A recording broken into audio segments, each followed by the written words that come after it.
Okey, Assalamualaikum. So dekat aku ni ada sebiji Tucson tahun 2011 lah, Tucson 2.0 MPI tahun 2011. Kod dia LM lah. Dia model dia IX35 lah. Okey, 6 speed auto kalau tak silap aku lah. Okey. Jadi apa projek kali ni? Projek kali ni aku nak servis throttle body dia lah. Okey, throttle body dia duduk bawah tu. Okey, ni engine. Intake manifold, ni air cleaner. Throttle body dia kat situ. Okey. So kenapa aku nak servis throttle body? Jadi kereta ni dia semput-semput sikit lah. Jadi aku nak cuba servis throttle body lah. Sebab kalau tengok ni pun macam tak pernah servis throttle body ni. Okey. So jom. Jadi step pertama dia, aku nak kena cabut dulu hose ni. Okey. Nak tarik keluar bagi dia ada ruang kat sini. Lepas tu baru kita boleh buka throttle body tu lah. Jom.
Okey, so untuk soket throttle body dia susah sikit nak buka sebab dia ada dua lock, atas dan bawah.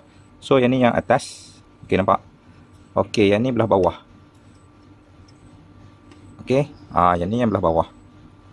So belah atas ni tak ada masalah. Kita boleh tuai-tuai sikit. Jadi belah bawah tu kita nak tuai payah. Tak ada ruang. Jadi kebetulan aku cover bawah aku tak pasang lagi. Aku check bawah kereta. So cover ni tak pasang lagi. Jadi senang lah. Aku boleh baring bawah kereta. Aku boleh buka lock yang belah bawah ni lah. Okey. So kalau daripada atas agak susah sikit lah. Susah. Korang kena tuai lock dia tu. Lepas tu korang kena tolak keluar. Jadi susah sikit. Okey. Kena cuba banyak kali lah.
Okay, so siap projek kali ni.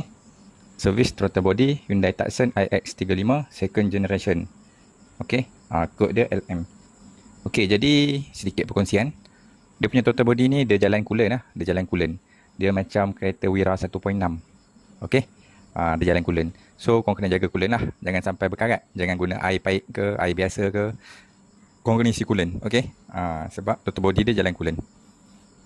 Okay, so air filter ni kalau korang ada angin, bolehlah tembak angin. Okay, kalau teruk sangat, korang tukarlah baru. Dah lalang buka hose ni kan. So bolehlah tengok sekali air filter ni. Okay, so sekarang ni aku nak learning throttle body. So learning throttle body ni dia ada dua cara lah. Yang pertama, korang cabut bateri. Sebelum korang buka throttle body, korang cabut bateri. Dah siap tu, korang pasang bateri. Okay, so cara yang keduanya, korang tak cabut bateri pun tak apa. Korang cabut terus throttle body, tak ada masalah. Bila korang dah siap pasang, korang buka enjin. Buka enjin lah, buka switch 2 kali. Korang tunggu sampai dia bunyi ketak, ketak. Okay, lepas tu tutup balik enjin. So aku guna cara yang ketiga. Disebabkan aku ada scanner, aku guna cara yang ketiga lah. Aku nak guna scanner.